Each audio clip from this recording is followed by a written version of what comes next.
नमस्कार दोस्तों, मैं फरमान खान आप सभी का फिर से स्वागत करता हूं।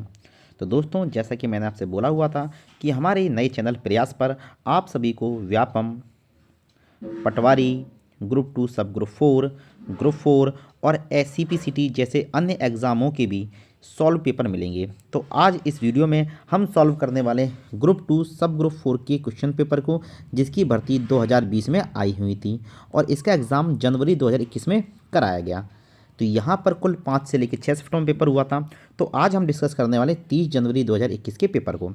तो पेपर डिस्कस करने से पहले हम देख लेते हैं, यहाँ दो पार्ट हैं, पार्ट ए और पार्ट बी। और यहाँ पर क्वेश्चन क्या थे, चार चार सब्जेक्ट थे दोनों ही पार्ट में, और चार चार सब्जेक्ट में क्या किया गया था, यहाँ पर सारे क्वेश्चन मिक्स थे। तो हम डिस्कस करने वाले हैं पार्ट बी के कंप्यूटर सेक्शन को। तो यह वीडियो डेडिकेटेड है पार्ट बी के कंप्यूटर सेक्शन के लिए। अगर आप चाहते हैं कि दूसरे सब्जेक्ट के ऊपर ये वीडियो कंटिन्यू किया जाए तो आप मुझे कमेंट में बता देना। तो यहाँ पर हम बात करने वाले हैं पार्ट बी के कंप्यूटर सेक्शन। तो चलिए नीचे की ओर चलते हैं और पार्ट बी पर पहुँच जाते हैं। तो देखिए, पार्ट बी मतलब 100 क्वेश्चन के बाद स्टार्ट हो जाएगा। तो यहाँ पर आप देखिए क्वेश्चन नंबर 1। तो देखिए, पार्ट बी में मैनेजमेंट है, पार्ट बी में MPGS है, कंप्यूटर है और रीजनिंग है। तो यहाँ पर हम बात कर रहे हैं, देखिए, तो पहला दूसरा हमारा क्वेश्चन नहीं है, तीसरा भी हमारा क्वेश्चन नहीं है, पांचवा भी नहीं है। अब देखिए, जब हमारा कंप्यूटर, देखिए तो क्वेश्चन नंबर 8 कंप्यूटर का, तो मैं लिख देता हूँ क्वेश्चन नंबर 8 किसका, कंप्यूटर का। तो चलिए डिस्कस करते हैं। MS पावर पॉइंट में डैश आपकी जानकारी और विचारों का एक दृश्य प्रतिनिधित्व, ध्यान दीजिए, आपकी जानकारी और विचारों का दृश्य प्रतिनिधित्व है जो एक लेआउट बनाने के लिए उपयोग करता है, जो आपके संदेश को फिट करता है। Chart, background picture, shape and smart art. तो क्या बोल, दृश्य प्रतिनिधित्व और साथ में क्या, संदेश। तो यहाँ पर क्या हो जाएगा, आप इमेजेस का इस्तेमाल कर रहे हैं और आपको टेक्स्ट भी चाहिए। तो टेक्स्ट और इमेज जहाँ दोनों का ही इस्तेमाल हो तो वो फीचर कौन देता है, तो वो चार्ट नहीं देता, बैकग्राउंड पिक्चर भी नहीं देता और शेप भी नहीं देता, तो वो देता है स्मार्ट आर्ट। तो स्मार्ट आर्ट का मतलब ही यही होता है कि टेक्स्ट एंड शेप का इस्तेमाल करके, इमेजेस या शेप का इस्तेमाल करके इंफॉर्मेशन को इलस्ट्रेटिव बनाना। इन्फॉर्मेशन को क्या बनाना है, इलस्ट्रेटिव बनाना है, दृश्य रूप में बदलना है। तो उसके लिए हम किसका इस्तेमाल करते हैं, स्मार्ट आर्ट का इस्तेमाल करते हैं। तो ये हमारा क्वेश्चन हो जाता है। अगले क्वेश्चन पर फोकस करिए। तो अगला क्वेश्चन नंबर 11। 11 भी क्या है, कंप्यूटर का है। तो देखिए यहाँ पर डैश वह संगठन है, देखिए संगठन है जो वेब प्रौद्योगिकी के विकास की देखरेख करता है। HTTP, FTP, world wide web consortium और ओरेकल वर्चुअल बॉक्स। तो पहली बात, ये दोनों तो प्रोटोकॉल हैं, तो ये दोनों तो आंसर हो नहीं सकते। अगला क्या, वेब प्रौद्योगिकी मतलब वर्ल्ड वाइड वेब के लिए बनाया गया संगठन सी, तो वह W3C, इसे हम क्या लिखते हैं, W3C, world wide web consortium. तो यहाँ पर आंसर हो जाएगा हमारा सी। ये बात आपको समझ में आ रही होगी। तो चलिए अगले क्वेश्चन की ओर चलते हैं। तो ये MP का क्वेश्चन है। तो जैसे ही क्या आएगा, हमारा कंप्यूटर आएगा, मैं आपको फिर से दिखाता हूँ। तो देखिए अगला क्वेश्चन है, ये भी क्वेश्चन नंबर 17 भी कंप्यूटर ही है। तो देखिए, MS आउटलुक में किसी संदेश को अपठित या अनरीड के रूप में चिन्हित करने के लिए किन कुंजियों का उपयोग किया जाता है, Alt+Q, Alt+U, Ctrl+U और Ctrl+Q। पहली बात, हम आउटलुक के बारे में बात कर रहे हैं। तो आउटलुक का इस्तेमाल होता है ईमेल भेजने और रिसीव करने। ईमेल आप सेंड एंड रिसीव करना चाहते हैं, तो ईमेल सेंड एंड रिसीव करने में आप किसी ईमेल को अनरीड घोषित करना चाहते हैं, कि आप चाहते हैं, जैसे आप व्हाट्सएप में नहीं करते कि कोई मैसेज पढ़ने के बाद भी आप चाहते हैं कि सामने वाले को लगे कि वो अनरीड है, तो इसके लिए इस्तेमाल होता है Ctrl+U, शॉर्टकट की है। तो यहाँ पर कोई ज़्यादा लॉजिक नहीं है। अगले क्वेश्चन की ओर चलते हैं। तो हमारा अगला क्वेश्चन क्या है, तो देखिए अगला क्वेश्चन क्या मिलेगा हमें, चलिए क्वेश्चन नंबर 22। अगर हम यहाँ देखें तो क्वेश्चन नंबर 22 भी क्या हमारा कंप्यूटर का ही है। क्या है, MS पावर पॉइंट का उपयोग क्या है, word processing, spreadsheet, database and presentation. हम सभी जानते हैं कि MS पावर पॉइंट का इस्तेमाल प्रेजेंटेशन के लिए होता है। किसके लिए होता है, प्रेजेंटेशन के लिए। तो सीधी सी बात है, ये क्या है, एक प्रेजेंटेशन प्रोग्राम है। तो चलिए आगे की ओर चलते हैं। अगला क्वेश्चन 23 भी क्या है, कंप्यूटर ही है। तो यहाँ पर देखिए, the start button is use in Windows 2। Start button का उपयोग विंडोज़ में किस लिए किया जाता है, बायोस को खोलने के लिए, सिस्टम बंद करने के लिए, सेटिंग रिलीज करने के लिए, टर्न डिवाइस ऑन। तो अब बात की गई कि जो स्टार्ट बटन होता है, ये वाला जो आपका बटन आता है, तो इस बटन का इस्तेमाल हम किसके लिए करते हैं, तो बायोस को खोलने के लिए नहीं करते, सिस्टम को बंद करने के लिए भी नहीं करते और सेटिंग को रिलीज़ करने के लिए भी नहीं करते। तो ABC आंसर नहीं है, तो आंसर ऑटोमेटिकली हमारा D हो जाएगा। कौन सा हो जाएगा, ऑटोमेटिकली यहाँ पर जो हमारा आंसर है वो कौन सा हो जाएगा, डी हो जाएगा। तो ये चीज़ आपको याद रखनी है। ओके, तो ये चीज़ आपको याद रखनी है कि ये आंसर क्या हो जाएगा, डी। चलिए तो आगे की ओर चलते हैं हम। तो हमारा अगला क्वेश्चन क्या आएगा, अगला क्वेश्चन 25, ये भी क्या है, कंप्यूटर का है और ये एक्सेल के चार्ट से संबंधित है। तो देखिए, एमएस एक्सेल में डैश अक्सर यह पता लगाने के लिए उपयोग किया जाता है क्या चर एक्स और वाई के बीच कोई संबंध है। एक्स चर और वाई के बीच में कोई संबंध है। ओके, तो यहाँ ऑप्शंस क्या दे रखे हैं, combo, scatter plot, 3D column and pivot chart. तो पहली बात क्या है कि अगर आपने हमारा चार्ट वाला वीडियो देखा हुआ है जो कि आपको आनंद कॉम्पिटिटिव कंप्यूटर क्लासेस पर मिल जाएगा, तो वहाँ पे आप आराम से, तो जब भी एक्स और वाई मतलब किन्हीं दो चर के बीच में संबंध के बारे में बात की जाए, तो संबंध दिखाने के लिए हम इसका इस्तेमाल कर सकते हैं, स्कैटर चार्ट का प्रयोग कर सकते हैं, जिसे हम एक्स वाई चार्ट भी कहते हैं, जिसे हम क्या कहते हैं, एक्स वाई चार्ट भी कहते हैं। ओके, चलिए अगला क्वेश्चन देखेंगे। अगला क्वेश्चन क्या है, तो देखिए क्वेश्चन नंबर 29 भी कंप्यूटर ही है। एमएस वर्ड में डैश आपको अपने पैराग्राफ को पैराग्राफ बाएं और दाएं मार्जिन से इंडेंट करने की अनुमति देता है, मतलब दाएं तरफ से भी इंडेंट हो और बाएं तरफ से भी इंडेंट हो, मतलब दोनों ओर से इंडेंट हो।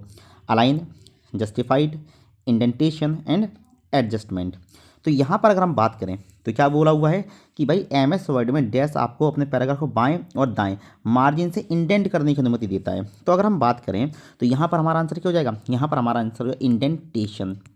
ठीक है, आप बाएं से भी करें और दाएं से भी करें। ओके, यहाँ आप समझ लीजिए, यहाँ हम क्या कर रहे हैं, इंडेंट देने के बारे में बात कर रहे हैं, हम यहाँ अलाइन के बारे में बात नहीं कर रहे, क्योंकि जस्टिफाइड क्या है, अलाइनमेंट है। यहाँ पर बहुत सारे लोग क्या करते हैं, जस्टिफाइड लगा देते हैं, जबकि क्या है, ये अलाइनमेंट है। और पूछा क्या गया है, ध्यान दीजिए, इंडेंट, और इंडेंट में जस्टिफाइड होता ही नहीं है, तो आंसर क्या लग गया, इंडेंटेशन लग गया। तो चलिए आगे देखते हैं। तो 32 क्वेश्चन भी क्या है, कंप्यूटर ही है। तो यहाँ पर हम बात करेंगे हाइपर मीडिया दस्तावेजों को संचालित करने के लिए, ध्यान दीजिए, हाइपर मीडिया संचालित करने के लिए निम्नलिखित में से कौन सा एप्लीकेशन लेयर प्रोटोकॉल है। तो पहली बात प्रोटोकॉल पे फोकस करिए।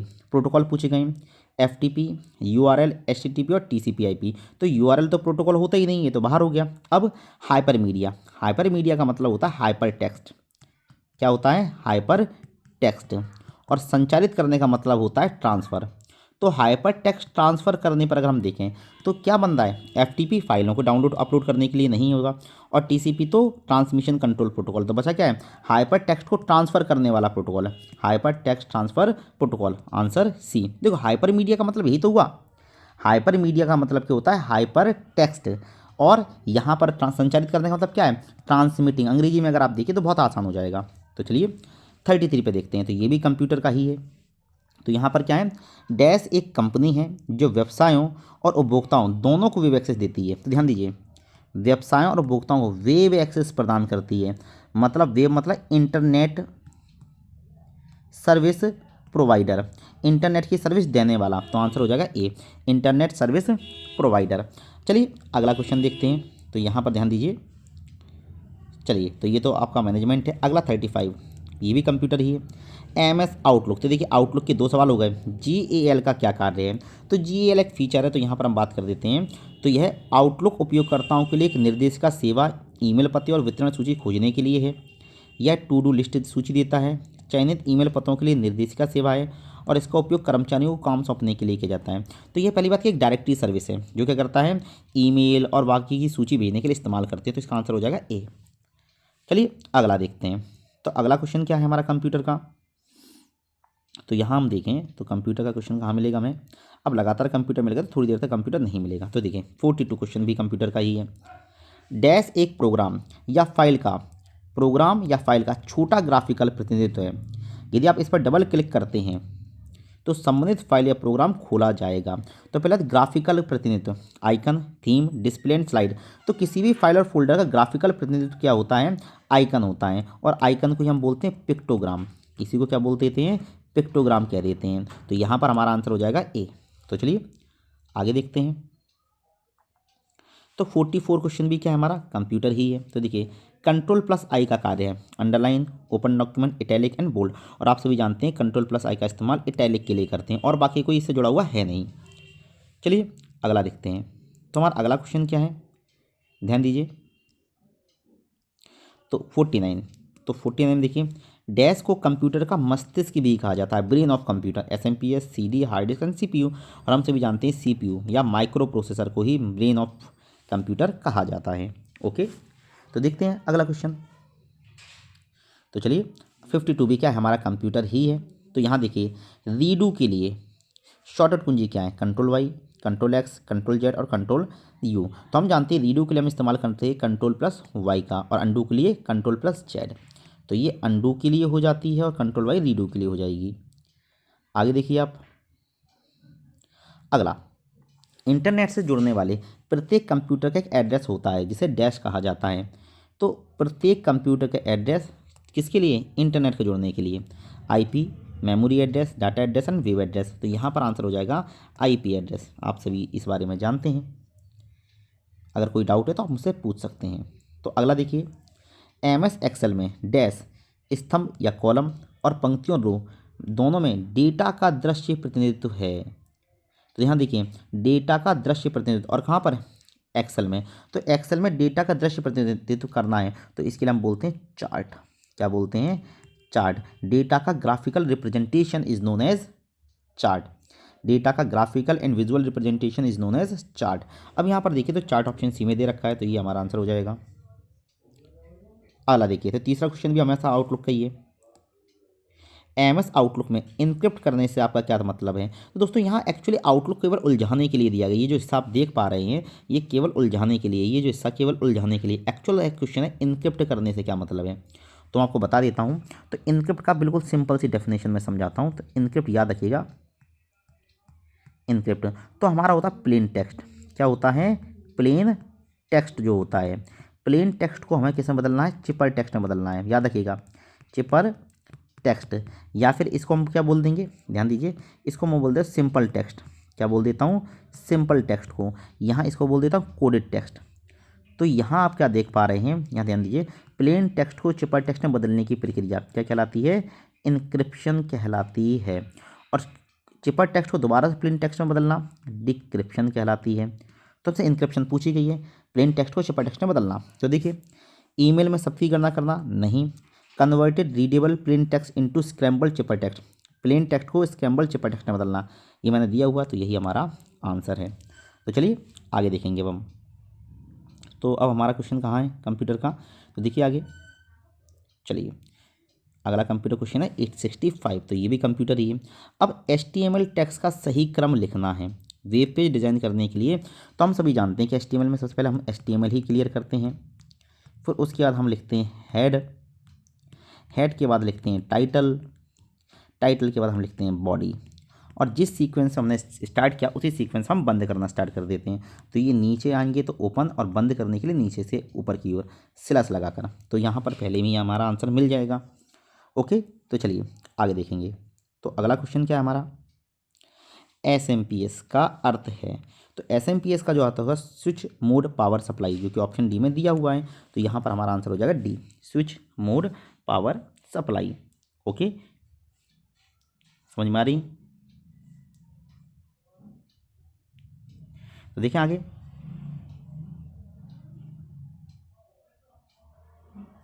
चलिए देखिए अगला ढूंढते हैं हम। तो 69 के बाद अगला हमारा कंप्यूटर का क्वेश्चन कहाँ है, तो देखिए 72 देखिए, तो ये भी कंप्यूटर ही है। कंट्रोल प्लस ओ का कार्य क्या होता है, इटैलिक सिलेक्शन टोगल करें, toggle current column, hide selected column और हाइड सिलेक्टेड रो। तो ऑप्शंस देख के बाद समझ में आया कि ये पूरा का पूरा क्वेश्चन एक्सेल से है।